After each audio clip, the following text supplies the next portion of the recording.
Hello friends. तो आज हम पढ़ेंगे expulsion of law makers topic के बारे में, जो कि इम्पोर्टेंट है UPSC and other exam point of view से। तो लोकसभा ने रिसेंटली एक्सपेल किया है one of its member for accepting gifts and illegal gratification. ऐसा ही सेम केस हुआ है यूएस में भी, यूएस हाउस ऑफ रिप्रेजेंटेटिव्स में भी, जिन्होंने एक्सपेल किया है अपने एक मेंबर को ड्यू टू करप्शन चार्ज। अब लोकसभा कैसे कर सकती है एक्सपेल एंड कौन से बेसिस है, क्या क्राइटेरिया है, ये हम आगे पढ़ेंगे। तो लोकसभा ने एक एथिक्स कमेटी बनाई थी to prove into the matter of corruption and breach of privilege और कंटेम्प्ट ऑफ हाउस। एक एथिक्स कमेटी बनाई है corruption and contempt of the house के regarding. Contempt of the house means जो हाउस के rules and regulation है उसके against जो एक्ट करेगा उसके ऊपर एक्शन लेने के लिए। एंड करप्शन तो आप जानते हैं। तो एथिक्स कमेटी ने उस मेंबर को unethical conduct and contempt of the house की अवमानना के लिए उन्होंने गिल्टी बताया। एंड हाउस ने उस कमिटी की कंक्लूजन्स को एक्सेप्ट किया और एक मोशन पास किया कि इनको मेंबर को एक्सपेल कर देना चाहिए। ठीक है, तो इंडिया में क्या क्या क्राइटेरिया होते हैं एक्सपल्शन के, ये हम देखते हैं। तो सबसे पहला क्राइटेरिया, क्योंकि पार्लियामेंट में है तो कॉन्स्टिट्यूशनल है। सेकंड, लीगल है। ठीक है, कॉन्स्टिट्यूशनल मींस कॉन्स्टिट्यूशन के रूल्स के अकॉर्डिंग अगर उन्होंने जो हाउस है उसको अगेंस्ट जाने की कोशिश की है तब एक्सपेल किया जा सकता है, या उसके ऊपर कोई लीगल एक्शन हुआ हो तो ही उसको एक्सपेल किया जा सकता है। ठीक है, तो कॉन्स्टिट्यूशनल बेसिस कौन कौन से होते हैं? An MP found guilty of the breach और ऑफ प्रिविलेजेस और contempt of the house can be suspended from the house.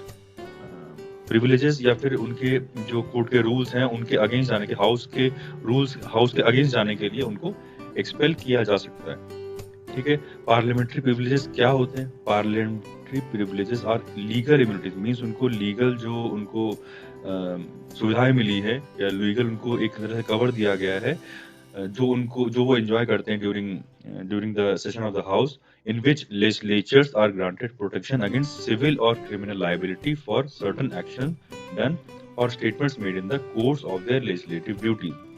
Legislative duties means जो वो लोग कानून बनाते हैं उस क्षेत्र में, अगर वो लोग उस एरिया के अंदर, उस जगह के अंदर अगर वो लोग कोई क्रिमिनल या सिविल उनके ऊपर केस होता है या कोई मतलब कोई भी घटना होती है तो उसके लिए वो इम्यून होते हैं। ये होता है पार्लियामेंट्री प्रिविलेजेस, मींस उनको सुविधाएं दी गई हैं कि वो लोग इम्यून रहेंगे ड्यूरिंग देयर लेजिस्लेटिव ड्यूटीज अगर वो कोई भी सिविल या क्रिमिनल एक्टिविटी करते हैं। तो आर्टिकल 105 किसे डील करता है? Power and privileges of both the houses of parliament member. जो क्या क्या पावर्स मिली, प्रिविलेजेस मिली, 105 बताता है।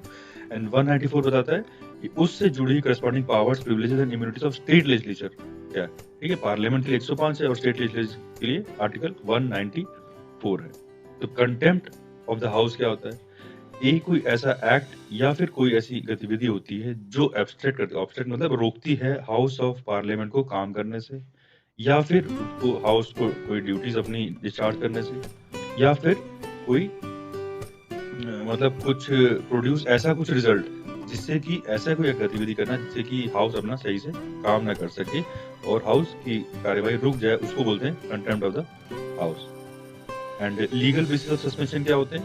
Constitutional, to ensure smooth proceedings and maintain order, law and order maintain करने के लिए प्रिसाइडिंग ऑफिसर के पास, जो हमारे चेयरमैन हैं उनके पास पावर है कि किसी भी मेंबर को वो विड्रॉ मतलब हाउस से जाने के लिए कह सकते हैं, और एक्सट्रीम मिसकंडक्ट के बेसिस पर उसको एक्सपेल कर सकते हैं, निकाल सकते हैं हाउस से, to rid the house of persons who are unfit for membership, उस हाउस के लिए वो फिट नहीं।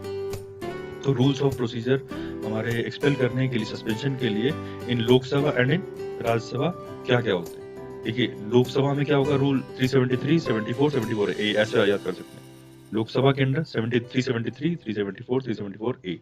राज्यसभा के अंदर 255, 256 एंड ये थर्ड नहीं है, 255 एंड 256। तो लोकसभा के अंदर ये लोग कैसे सस्पेंशन किया जा सकता है इनका, पार्लियामेंटेरियंस का? रूल 373 के अंदर क्या बताता है?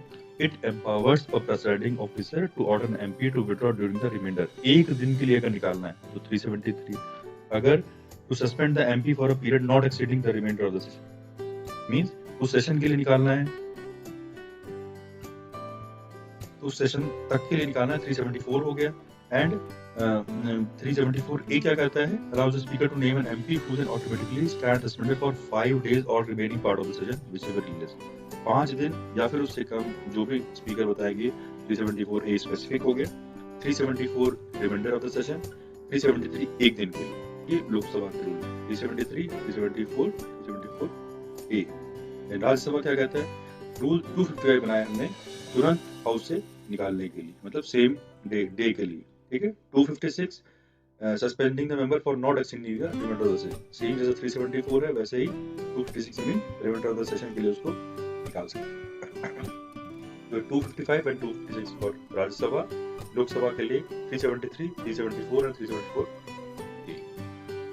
देन एक्सपल्शन एंड, जैसे ये नोट देखिए, please note that expulsion and disqualification are not the same. Constitution ने दोनों के लिए प्रावधान रखे हैं। डिस्क्वालिफिकेशन के अंदर वो इलेक्शंस नहीं कंडक्ट कर सकते, बट एक्सपल्शन में वो इलेक्शन लड़ सकते हैं, ठीक है। Disqualification of members of either house of the parliament. तो कॉन्स्टिट्यूशनल प्रोविजन कौन कौन से, अंडर आर्टिकल 102 के अंडर अगर वो कोई ऑफिस ऑफ प्रॉफिट करता है, या फिर वो अनसाउंड माइंड है, या फिर अनडिस्चार्ज इंसॉल्वेंट में अपने आप को दिवालिया घोषित कर दिया, या फिर voluntary acquired the citizenship of a foreign state, या फिर डिस्क्वालिफाइड अंडर एनी लॉ। तो कॉन्स्टिट्यूशनल प्रोविजंस कहते हैं कि उसको सस्पेंड कर दिया जाएगा, उसको डिस्क्वालीफाई कर दिया जाएगा, ठीक है। अंडर एंड क्राइटेरिया क्या है for representation of people act 1951। एक पर्सन को तब हटा दिया जाएगा जब वो कन्विक्ट होगा किस 2 या 2 साल से ज्यादा के लिए, या फिर इलेक्शन ऑफेंसेस, या फिर करप्ट प्रैक्टिसेस के लिए इलेक्शन, मतलब इलेक्शन में जीतने के लिए उसने कुछ गलत तरीके यूज किए, या फिर एमपी ने अपना इलेक्शन एक्सपेंस टाइम के अंदर नहीं किया, तो रिप्रेजेंटेशन ऑफ पीपल एक्ट के अंदर उसको डिस्क्वालीफाई किया जाएगा। अब 10th शेड्यूल क्या करता है कि अगर ग्राउंड ऑफ डिफेक्शन मींस वो पार्टी चेंज करते हैं, अपने व्हीप के अगेंस्ट जाते हैं, तो उनको डिफेक्शन के अंडर उनको डिस्क्वालीफाई किया जा सकता है किसी भी मेंबर ऑफ पार्लियामेंट को अंडर 10th शेड्यूल, ठीक है। आई होप आपको समझ में आएगा। Do like and subscribe.